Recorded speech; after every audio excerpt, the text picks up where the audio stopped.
Good morning बच्चों।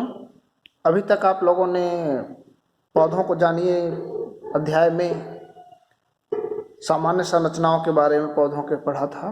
आज हम बात करेंगे जड़ों के बारे में। तो पौधों में जो जड़ें होती हैं, पहले जड़ें होती क्या हैं, किसको जड़ कहते हैं, तो जान लीजिए कि जड़ किसको कहा जाता है। सामान्य तौर पर पौधों का निचला अक्ष जो कि सूर्य के प्रकाश के विपरीत दिशा में और गुरुत्वाकर्षण बल की दिशा में वृद्धि करता है। सामान्य तौर पर यह भूमिगत होता है। क्योंकि इसमें क्लोरोफिल नहीं पाया जाता, इसलिए इसमें प्रकाश संश्लेषण की प्रक्रिया नहीं हो।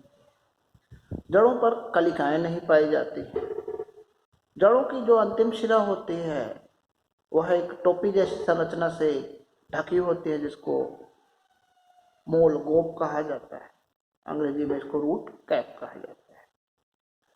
जड़ों पर अनेक एक कोशिकीय या बहुकोशिकीय छोटी छोटी पतली पतली रेशे जैसी संरचनाएं निकली रहती हैं, जिसको मूल रोम या रूट कैप कहा जाता है। अब हम सामान्य रूप से जड़ों के प्रकार की बात करेंगे। जड़ों के प्रकार में आप जानते हैं कि जड़ जो है मुख्य रूप से दो प्रकार के होते हैं। पहला जो प्रकार होता है वह होता है मूसला जड़, जिसको टैप रूट कहा जाता है। इस प्रकार की जो जड़ें होती हैं उनमें एक मुख्य जड़ होता है जो सीधे नीचे जमीन की ओर वृद्धि करता है। उसमें उनके ऊपर पतले मूल रोम पाए जाते हैं और इनकी जो मुख्य जड़ें होती हैं वह अनब्रांच्ड मतलब अशाखित होती हैं। तो इस प्रकार की जड़ों को हम मूसला जड़ या टैप रूट कहते हैं, जिसको प्राथमिक जड़। दूसरा प्रकार होता है अपस्थानिक जड़ या झकड़ा जड़। झकड़ा जड़, इनमें मुख्य शिरा ना होकर के कई शिराएं होती हैं, कई जड़ें होती हैं, कई ब्रांच में यह बढ़ जाते हैं, इसलिए इनको झकड़ा जड़ कहते हैं। सामान्य तौर पर झकड़ा जड़ एक बीजपत्री जितने भी पौधे होते हैं उनमें पाए जाते हैं और एक बीजपत्री पौधे जैसे गेहूं है, धान है, जितने भी एक बीजपत्री हैं उनमें झकड़ा जड़ पाया जाता है। जड़ों के कार्य क्या होते हैं? जड़ों के मुख्य कार्य होते हैं अवशोषण। जड़ें खनिज, लवण, जल, इन सब का अवशोषण करती हैं। दूसरा कार्य सहारा प्रदान करना, यह पौधों को सहारा प्रदान करते हैं। तीसरा कार्य कार्बनिक पदार्थों का स्थानांतरण करते हैं। इसके अलावा जड़ जो है भोज्य पदार्थों के संचय का भी कार्य करते हैं। भोज्य पदार्थ मतलब पौधे जो प्रकाश संश्लेषण की क्रिया द्वारा भोजन बनाते हैं, तो वह अतिरिक्त भोजन पौधों के अनेक भागों में, जड़, तना, पत्ती, फूल, फल, सब में, बीज, सब में सुरक्षित रहते हैं।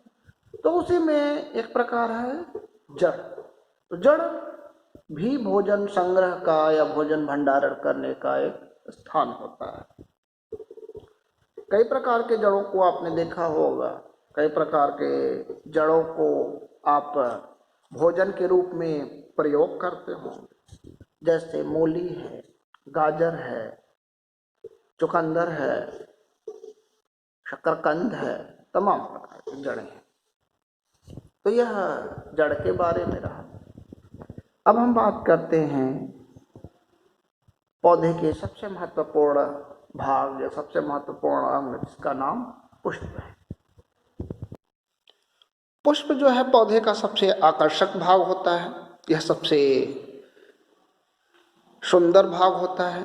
यह रंगीन, सामान्यतः पौधों में यह रंगीन, सुगंधित, खुशबूदार होता है। पुष्प की अगर हम भाग की बात करें, पुष्प की संरचना की बात करें, तो हम आपको दिखाना चाहेंगे कि पुष्प की संरचना कैसी होती है। पुष्प की संरचना, मुख्य रूप से पुष्प की संरचना में 4 भाग होते हैं। सबसे पहला होता है वाह्यदल, जिसको आप अंग्रेजी में कैलिक्स कहते हैं। उसके बाद होता है दलपुंज। पुष्प का सबसे आकर्षक भाग यही दलपुंज होते हैं, जिसको कोरोला कहते हैं अंग्रेजी में। इसके बाद होता है एंड्रोशियम और गाइनोशियम। एंड्रोशियम क्या होता है?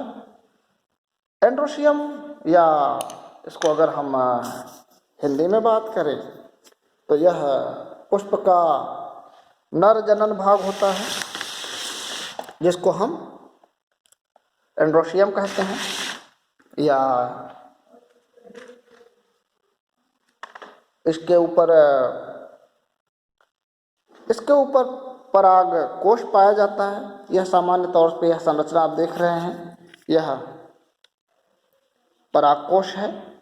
परागकोश एक तंतु फिलामेंट से लगा रहता है और इसके अंदर ढेर सारे पराग कण पाए जाते हैं। इसके बाद होता है पुष्प का मादा जनन भाग, जिसको हम गाइनोशियम कहते हैं। गाइनोशियम, या दूसरे शब्दों में इसको पुंकेसर स्त्री केसर कहा जाता है। स्त्री केसर की आप संरचना देख रहे हैं, सबसे ऊपर वर्तिकाग्र होता है। यह गुड़हल का पुष्प है, इसलिए इसका वर्तिकाग्र बटा हुआ है। उसके बाद स्टाइल, जिसको हिंदी में वर्तिका, और अंडाशय, ओवरी के अंदर बीजांड होते हैं, जिसको ओव्यूल कहा जाता है, और सबसे नीचे पुष्पाशय होता है। हम एक तरफ से इनके कार्यों की बात करते हैं, कार्यों के बता रहे हैं क्या होते हैं। सबसे पहले हम बात करते हैं बाह्य दल की। बाह्य दल का कार्य होता है, पुष्प जब कली अवस्था में रहती है तो बहुत ही कोमल रहती है, तो उसकी सुरक्षा करने के लिए यह बाह्य दल होते हैं। सामान्य तौर पर यह हरे रंग के होते हैं, जो कि पुष्प को कली अवस्था में उसको पैक कर रहे हैं। दल क्या होते हैं? जिसको आप पंखुड़ी कहते हैं। पंखुड़ी पुष्प का सबसे आकर्षक भाग होता है और परागण की प्रक्रिया में यह बहुत ही महत्वपूर्ण भूमिका निभाता है। यह कीट पतंगों को आकर्षित करता है, जिससे परागण की प्रक्रिया संपन्न होती है। और इसके बाद पुंकेसर, इसमें परागकण होते हैं, पुष्प का यह नर भाग होता है। और स्त्री केसर पुष्प का मादा भाग होता है और इसके अंदर अंडाशय होता है, जिसमें निषेचन की प्रक्रिया के बाद फल का निर्माण होता है। तो यह पुष्प की संरचना रही, और आज के लिए इतना ही। इसमें बाकी आगे के चैप्टर में जो टॉपिक हैं उनको हम नेक्स्ट क्लास में देखेंगे। धन्यवाद।